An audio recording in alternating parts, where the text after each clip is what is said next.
नमस्कार विद्यार्थी मित्रांनो, स्वागत आहे तुम्हा सर्वांचं आपल्या यूट्यूब चॅनलवरती। विद्यार्थी मित्रांनो, आरोग्य खात्यातील परत एकदा नवीन पदभरतीची जाहिरात प्रसिद्ध झालेली आहे। ससून सर्वोपचार रुग्णालय पुणे यांच्या अंतर्गत ग्रुप डी पदासाठी सरळ सेवा पदभरतीची जाहिरात या ठिकाणी प्रसिद्ध झालेली आहे।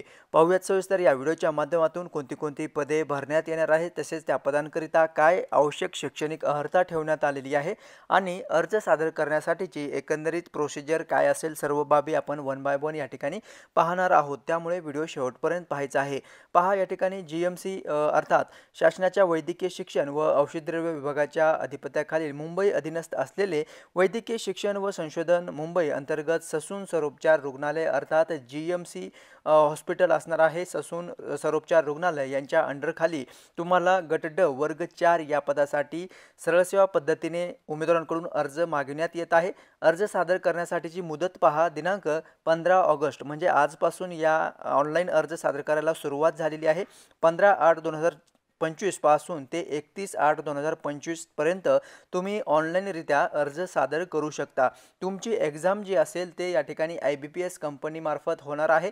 एकच एग्जाम असेल विद्यार्थी मित्रांनो, आणि नंतर तुमचं सिलेक्शन असणार आहे। ठीक आहे, कम्प्युटर बेस्ड टेस्ट असेल, CBT एग्जाम असेल, एकच एग्जाम द्यायची गरज असणार आहे। फक्त एज्युकेशनल क्रायटेरिया जर आपण पाहिलं तर या ठिकाणी ग्रुप डी लेवलच्या पोस्ट असल्या कारणामुळे तुमचं शिक्षण देखील या ठिकाणी कमी लागणार आहे। अर्थात तुम्ही 10वी उत्तीर्ण असाल तर या पदासाठी तुम्ही अर्ज दाखल करू शकता। तर पहा, यामध्ये कोणते पद आहेत। गॅस प्लांट ऑपरेटर हे पद आहे। त्यासाठी दिले जाणारी वेतन श्रेणी S1 नुसार 15,000 ते 47,600 एवढी आहे आणि एकूण पदसंख्या पहा, एक जागा या ठिकाणी भरण्यात येत आहे। भांडार सेवक हे देखील पद आहे। त्यासाठी देखील S1 नुसार वेतन श्रेणी असेल 15,000 ते 47,600 आणि एक जागा या पदासाठी देखील भरली जात आहे। नंतर प्रयोगशाळा परिचर हे देखील पद आहे। त्यासाठी देखील एक जागा आहे। दवाखाना सेवक हे देखील पद आहे। त्यासाठी देखील सेम वेतन श्रेणी आहे आणि एकूण 4 जागा या ठिकाणी भरण्यात येत आहे। संदेशवाहक हे देखील पद आहे। त्यासाठी 2 जागा। बटलर हे पद आहे। त्यासाठी 4 जागा। माळी हे पद आहे। त्यासाठी 3 जागा। प्रयोगशाळा सेवक हे देखील पद आहे। त्यासाठी 8 जागा भरण्यात येत आहे। स्वयंपाकी सेवक हे देखील पद आहे। त्यासाठी देखील 8 जागा या ठिकाणी भरण्यात येत आहेत।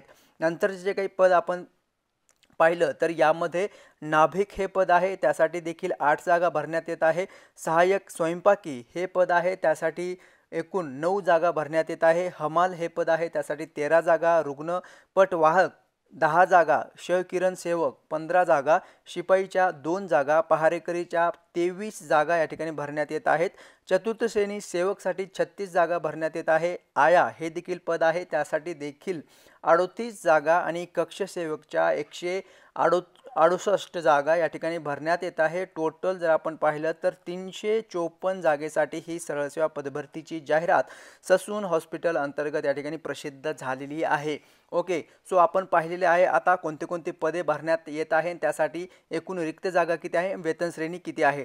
तर पहा, आता अत्यावश्यक शैक्षणिक अर्हता काय असणार आहे या पदांकरिता ते आपण थोडंसं या ठिकाणी जाणून घेऊया आणि मग तुम्हाला अर्ज सादर करण्यासाठी किती शुल्क भरावं लागणार आहे ते देखील या ठिकाणी माहिती आपण पाहणार आहोत। ओके, सो अत्यावश्यक शैक्षणिक अर्हता जर आपण पाहिलं कॅटेगरी वाईज या ठिकाणी जे काही सामाजिक समांतर आरक्षण आहे त्या आरक्षणाच्या काही महत्त्वाच्या अटी आणि शर्ती देखील या ठिकाणी देण्यात आलेल्या आहेत। तर पहा, शैक्षणिक अर्हता संबंधी जर आपण पाहिलं तर जाहिरातीमध्ये नमूद केल्याप्रमाणे उमेदवार हा माध्यमिक शालांत परीक्षा 10वी उत्तीर्ण असणे आवश्यक असणार आहे। सर्व पदांकरिता सामायिक अर्हता आहे। ठीक आहे, या ठिकाणी तुम्ही लक्षात घ्यायचं आहे, सर्व पदांकरिता तुम्हाला फक्त तुम्ही 10वी उत्तीर्ण असणे आवश्यक असणार आहे। जर तुम्ही 10वी उत्तीर्ण असाल तर सर्व पदांकरिता तुम्ही ज्या पदांसाठी इच्छुक असाल त्या पदांकरिता तुम्हाला अर्ज सादर करता येणार आहे। ओके, सो ही महत्त्वाची अट आहे। आणि दुसरं म्हणजे नाभिक या पदासाठी पहा, शैक्षणिक अर्हतेसह म्हणजे पहिली अट या ठिकाणी आवश्यक असेल, 10वी उत्तीर्ण आवश्यक असेल आणि औद्योगिक प्रशिक्षण केंद्राकडील ITI केंद्र केश कर्तनालय। ओके, सो नाभिक या पदासाठी केश कर्तनालय हे ITI जे काही ट्रेड आहे ते अभ्यासक्रम पूर्ण केलेलं असणं या ठिकाणी आवश्यक असणार आहे नाभिक या पदासाठी। ओके, सहाय्यक स्वयंपाकी या पदासाठी 10वी उत्तीर्ण प्लस शैक्षणिक अर्हतेसह कमीत कमी 1 वर्षाचे नोंदणीकृत व्यवसायधारकांचे स्वयंपाक करता असल्याबाबतचा अनुभव त्यांना आवश्यक लागणार आहे।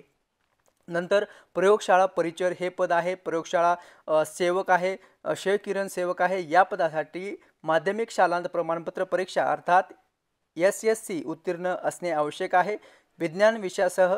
नंतर माळी या पदासाठी जर आपण पाहिलं तर SSC प्लस कृषी शाळेची माळी फलोत्पादन अभ्यासक्रम पूर्ण केलेले उमेदवार या पदासाठी अर्ज दाखल करू शकतात। ह्या काही महत्त्वाच्या अटी आणि शर्ती आहेत कोण अर्ज दाखल करू शकतो तर पहा या ठिकाणी सर्व उमेदवार या ठिकाणी अर्ज दाखल करू शकतात जे 10वी उत्तीर्ण आहेत असे सर्व कॅन्डिडेट। ओके, एज लिमिट जर आपण पाहिलं तर एज लिमिट जे आहे ते 31/8/2025 पासून या ठिकाणी गणण्यात येईल।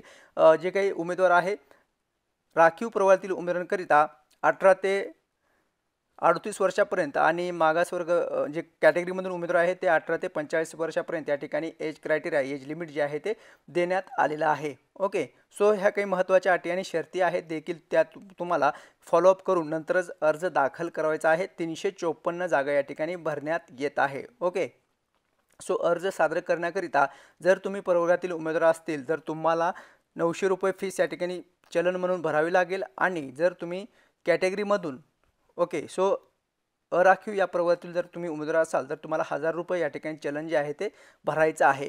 आणि परीक्षेचं स्वरूप जर आपण पाहिलं तर मराठी हा विषय असेल, इंग्रजी, सामान्य ज्ञान, बौद्धिक चाचणी आणि अंकगणित।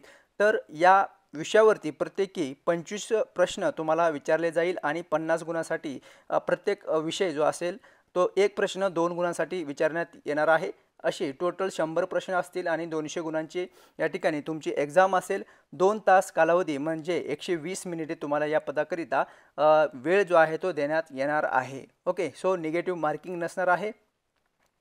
अशा पद्धतीने विद्यार्थी मित्रांनो ही सरळ सेवा पदभरतीची जाहिरात जी आहे ती या ठिकाणी प्रसिद्ध झालेली आहे आरोग्य खात्यातील गट ड या पदाकरिता। ओके, सो वर्ग 4 या संवर्गात जर पहा माजी सैनिकांना परीक्षा शुल्क जो आहे तो या ठिकाणी आकारला जाणार नाही। खुल्या प्रवर्गासाठी 1000 रुपये आणि राखीव प्रवर्गासाठी 900 रुपये तुम्हाला या ठिकाणी चलन म्हणून भरावं लागणार आहे जी की नॉन रिफंडेबल असणार आहे।